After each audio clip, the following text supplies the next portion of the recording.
Muito bem, este é o Conexão Futura aqui na tela do seu canal Futura na TV e também na internet. Acesse o nosso site para saber tudo sobre o nosso programa, acessando aí futura.org.br/Conexão Futura. Aqui você encontra os nossos episódios mais recentes para assistir quantas vezes quiser.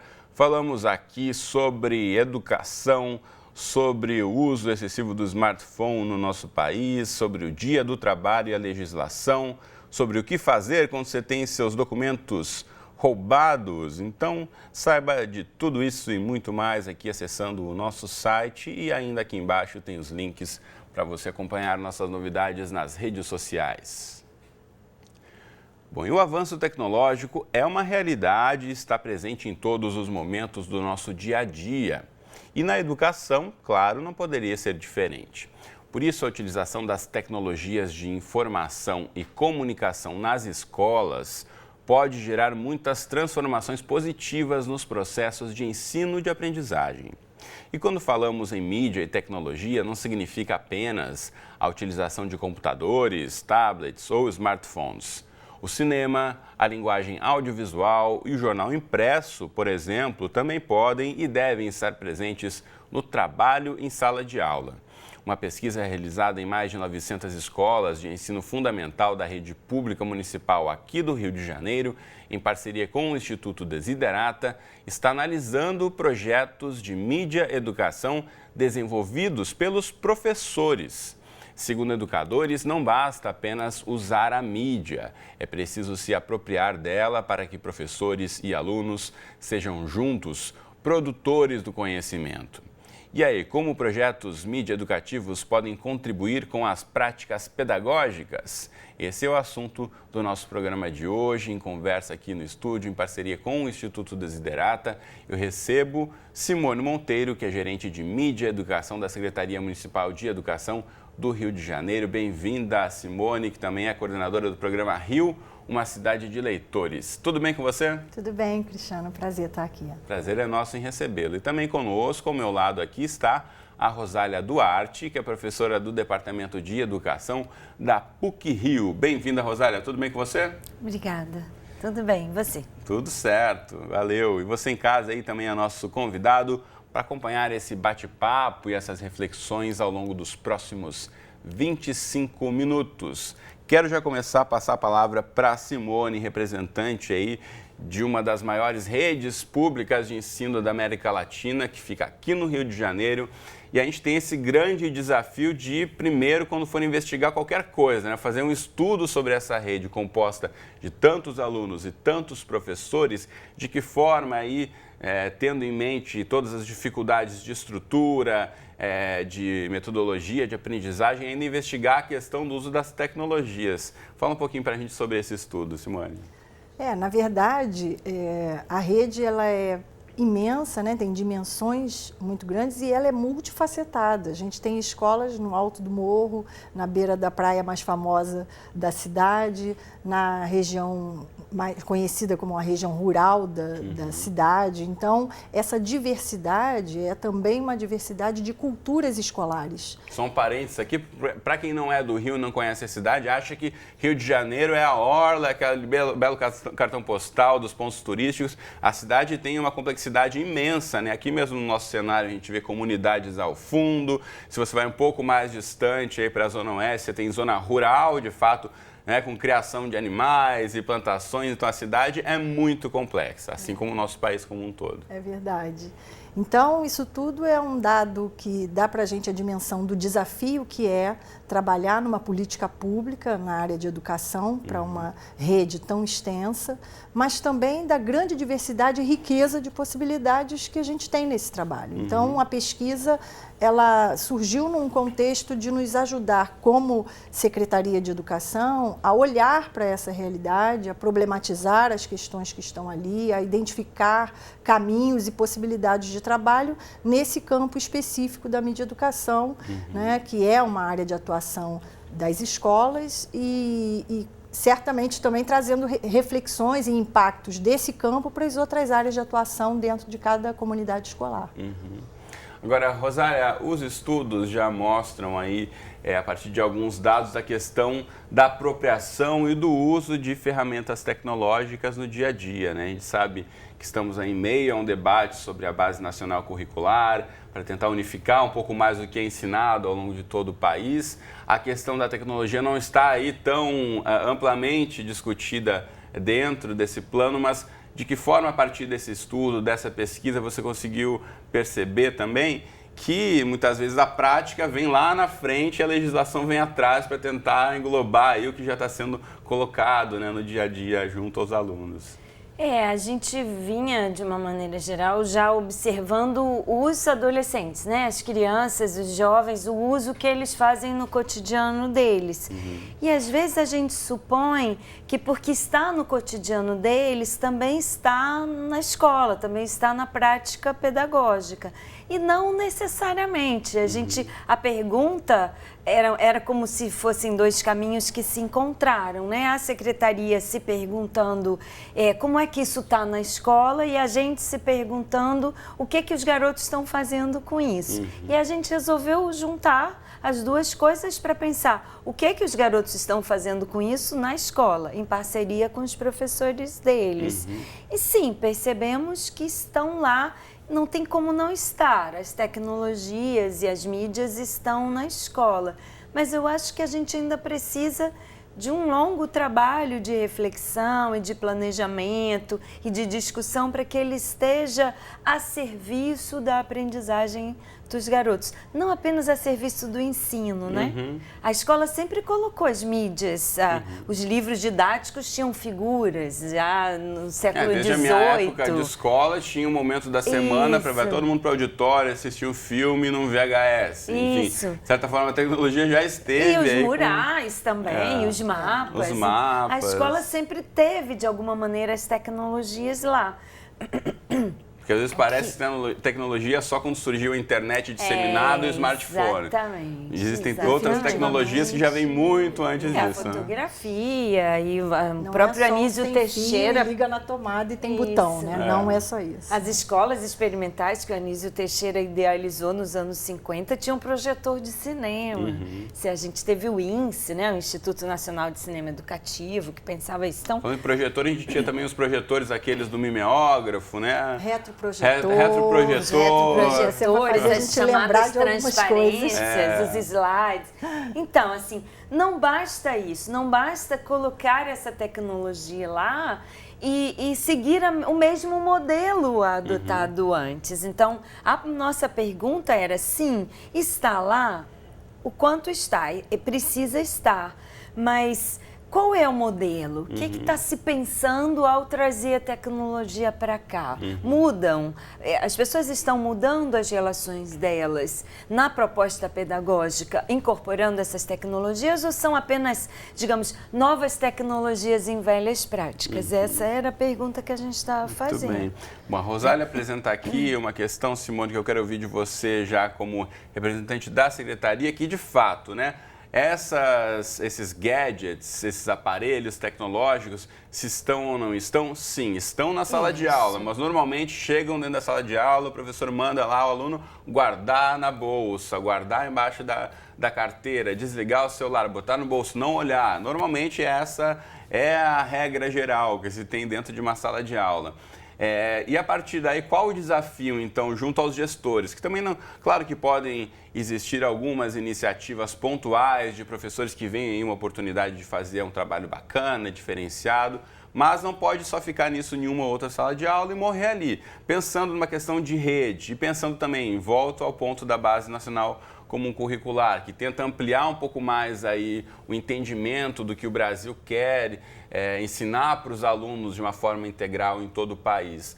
Como pensar e inserir um pouco mais a questão da tecnologia como prática, indissociável aí do que é a sala de aula? Na verdade, essa é uma questão que nos acompanha, pelo menos no Rio de Janeiro, há algum tempo, né? Há algumas décadas, eu diria. A gente tem uma tradição já desde um currículo que foi pensado nos anos 90, no final dos anos 90, precisamente em torno de 96, que foi a multieducação, no qual já se inseria naquele momento um princípio educativo chamado linguagens.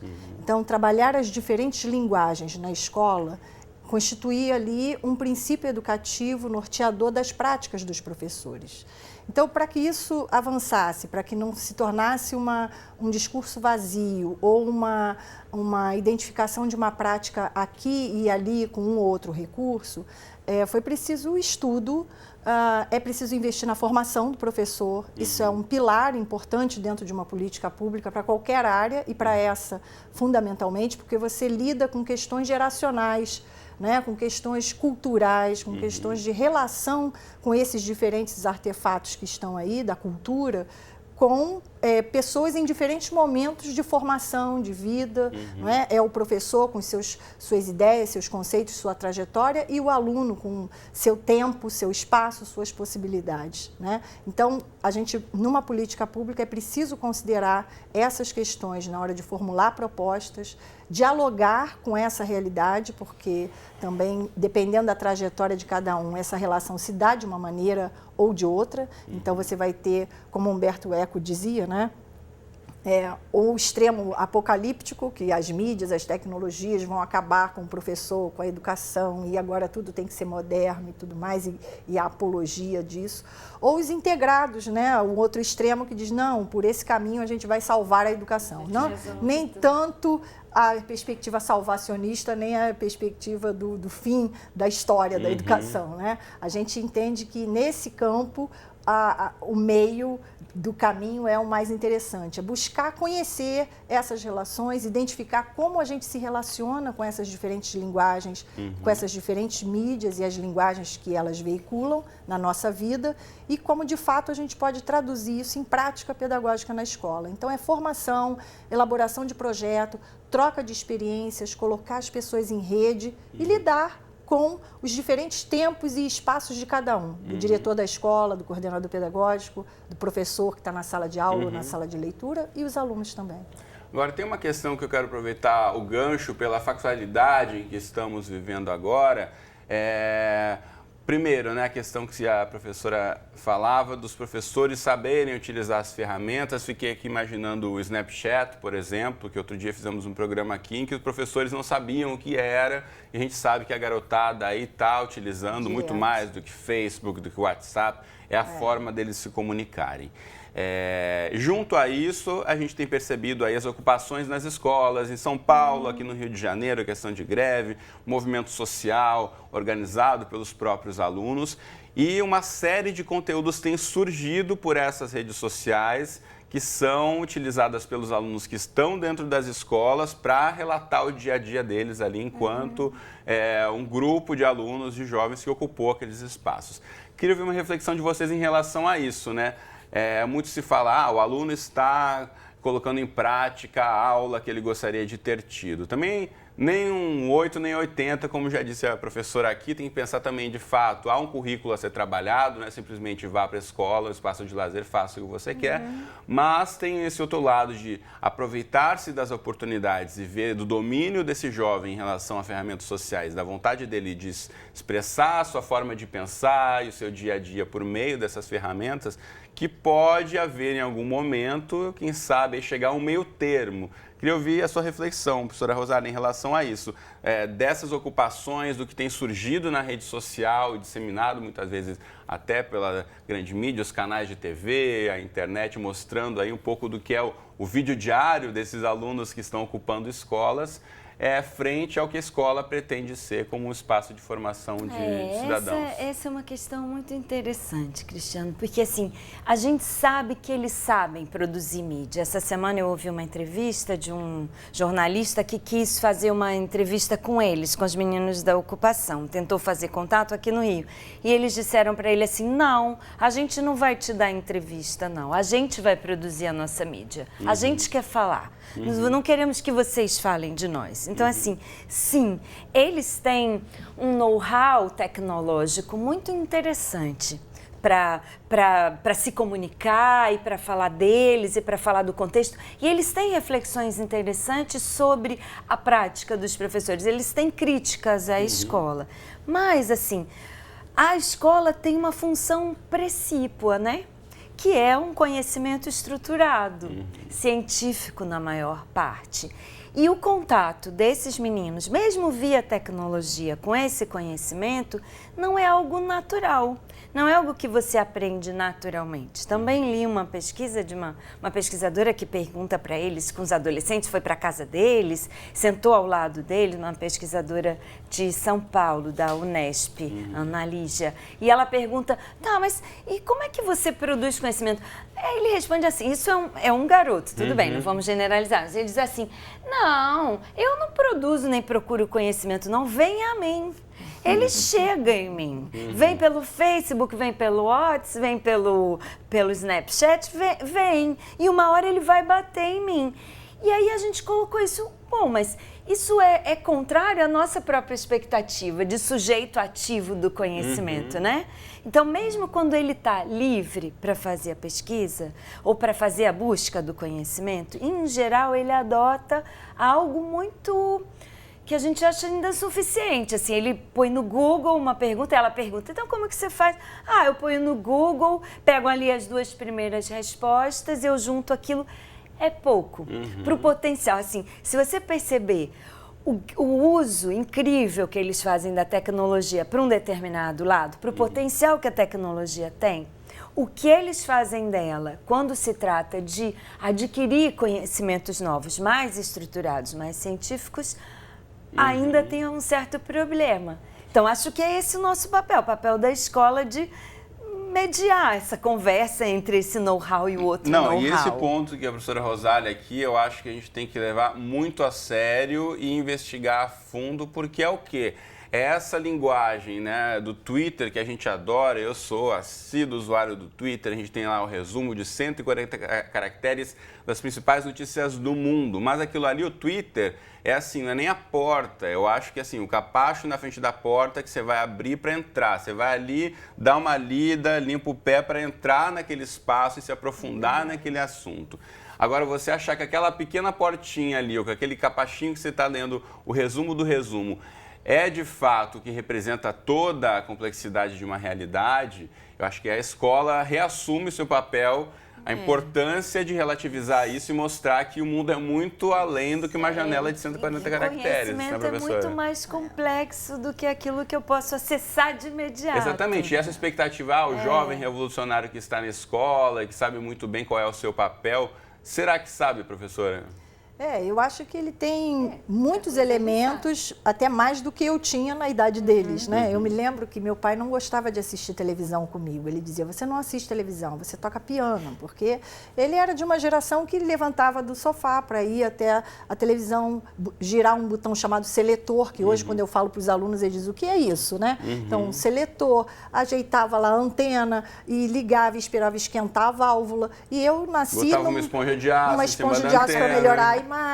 Eu nasci num momento que já tinha o controle remoto, a televisão colorida, a imagem em cores e vários canais, e já haviam outros verbos, né, vão surgindo. Então eu zapeava, eu andava de um canal para o outro e via o jornal e via a televisão, e ele de uma cultura e de uma forma de pensar muito mais linear, o começo começa no começo, o meio no meio e o final no final. E eu, geração videoclipe, que o fim pode ser o começo da história e tudo pode ser invertido, ele dizia, você não está vendo o jornal? Acaba de ver o jornal para você ver o outro programa. E eu dizia, mas pai, dá tempo. E eu assistia. Então, isso acontece hoje, quando o menino está estudando em casa, com um fone no ouvido, com a tela ligada, com um tablet, com um celular falando com um amigo e com um livro da escola fazendo atividade, a mãe diz, presta atenção. Ela não entende que ele tem outras formas de se relacionar. Ele está prestando atenção então, em tudo, um pouquinho. O professor precisa se apropriar disso, de entender que existem outras formas de elaborar conhecimento, de se relacionar com esses diferentes dispositivos, e com isso o menino vai dialogar e vai aprofundar. Agora, ele precisa trazer essa diversidade também, de abordagens, o aprofundamento e promover essa articulação, porque senão ficam coisas soltas, coisas isoladas e que não dão conta luta, né, de uma superação, de uma apropriação crítica. Eu me lembro também de um professor que eu acompanhei um tempo numa escola, fazendo vídeo com os meninos, e ele lançou uma proposta, olha, cada um vai criar o seu telejornal. Isso já tem lá, sei lá, uns 5, 6 anos ou mais. E os meninos criaram 5 jornais no grupo, se organizaram em grupos e fizeram 5 telejornais. 5 telejornais, a imagem e semelhança do que eles veem todo dia na TV. E aí o professor disse, vem cá, mas vocês têm uma câmera na mão, a possibilidade de fazer o jornal de vocês, e vocês vão fazer o mesmo jornal que vocês assistem? Então, claro, ele sabia disso, porque ninguém cria nada, né, espontaneamente do nada o tempo todo. Ele vai se pautar no modelo que ele já está acostumado a ver para poder fazer o seu. Mas aí é que está o pulo do gato, né? É você se apropriar dessas linguagens para produzir suas narrativas autorais, suas próprias narrativas. Então, o professor pode apontar caminhos, questionar, estudar e aprender junto com os alunos, que aí é o mais complicado, né? Você sair desse lugar de centro para estar com o aluno, atuando em rede, em colaboração com os alunos, né? Deixa eu dizer para você de casa aqui, você sabe, né? Quando eu falo nesse tom é que o nosso tempo aqui já está voando, o nosso programa está quase encaminhando para o finalzinho, mas tem 2 links na internet que eu mostro para você. Primeiramente, rioeduca.net, o site que representa a maior rede de educação municipal da América Latina, aqui do Rio de Janeiro. Então, rioeduca.net, você pode acompanhar aí as novidades em relação a metodologias e a práticas da rede pública de ensino aqui do Rio.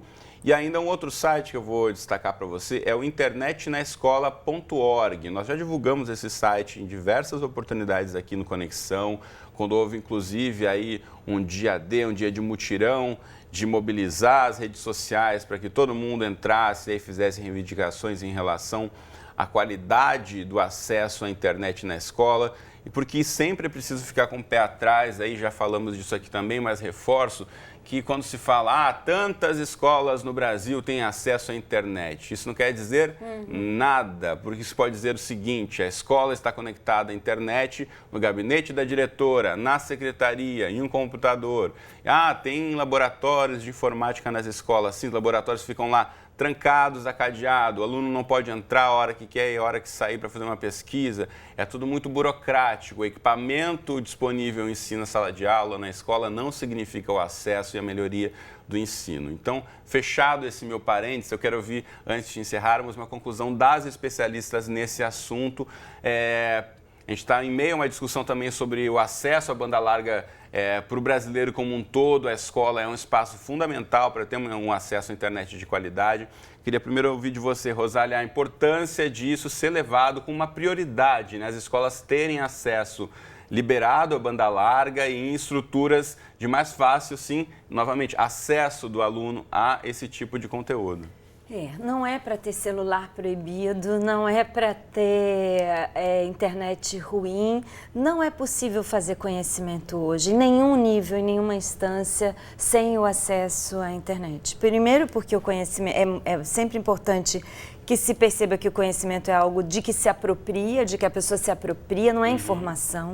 Conhecimento não é acúmulo de informação, é articular informações diferentes e eu preciso ter acesso a informações. Você falou da base curricular comum, que é super importante, e a base curricular comum é o mínimo. Ela não é o máximo. É a base, né? É a base. Então, a gente não pode correr o risco, a gente precisa, eu acho também, que a gente precisa poder dizer, olha, o mínimo que alguém precisa saber para atuar numa sociedade é esse, mas o mínimo ainda é pouco para tudo que o conhecimento produz. E essa busca precisa ser mais livre, precisa ser mais autônoma. A escola não precisa ter tanto controle. Ela pode fazer o que você falou do Twitter, ela pode abrir janelas. E o cara vai para a janela cuja paisagem lhe pareça mais interessante, sobretudo os adolescentes. Nossa grande preocupação hoje é essa, que a escola seja mais atraente para ele, que abra janelas, mas que permita que ele siga, abre outra porta, outra janela, encontre outro caminho. E para isso ele precisa da internet. É muito difícil você conseguir prover computador para todo mundo na escola, numa rede desse tamanho. A gente fala de 1000 escolas, se você compra 1000 computadores, é um para cada escola. Mas se as pessoas puderem usar seus celulares, numa rede que seja boa, como a gente faz em qualquer lugar, no nosso local de trabalho que tem, né? Eu acho que isso já seria um passo bem interessante para a produção de um conhecimento para além daquele que está ancorado ali na base comum. Muito bem. Professora? Eu acredito que o desafio, ele já vem de algum tempo e ele ainda está longe de ser vencido. Acho que ele nunca vai ser vencido, na verdade. Ele vai ser sempre resultado de aproximações. A gente vai avançando por etapas. Vai avançando, criando novas demandas. Né? Eu me lembro de quando as primeiras televisões, os primeiros aparelhos de videocassete chegaram às salas de aula na rede municipal e o pessoal dizia, mas não tem, o quadro é ruim, por que eu quero televisão se eu ainda não tenho um quadro branco? E a gente dizia, essas coisas são assim, tem que vir cada um no seu tempo, são paralelas, vêm ao mesmo tempo. E em política pública esse é um grande desafio, por isso a pesquisa nos ajuda nesse momento a pensar, a olhar de novo sobre essa realidade de uma forma mais ampla e depois aprofundar, dialogar melhor com cada prática para a gente aprender também com a emergência dessas práticas interessantes que apontam caminhos para a gente, porque a diversidade também está dentro da escola, né? Você vai ter professores com determinadas práticas e outros com outras e com isso todo mundo aprende, mas o fundamental é que a gente possa ouvir a voz dos alunos, não é? Bem. E que eles se apropriem de todos esses artefatos para produzir suas próprias narrativas. Muito bem. Com essas reflexões, encerramos o Conexão de hoje. Professoras, muito obrigado pela presença. Um prazer conversar com vocês. Obrigada. Você de casa aí, obrigado pela companhia de sempre. Agradeço também ao Instituto Desiderata, nosso parceiro no programa de hoje. E não se esqueça, Conexão Futura aqui de segunda a sexta na tela do Futura. Os horários já estão aqui embaixo e também na última linha o nosso endereço na internet para você nos encontrar lá a qualquer hora do dia e da noite. Um abraço e até a próxima.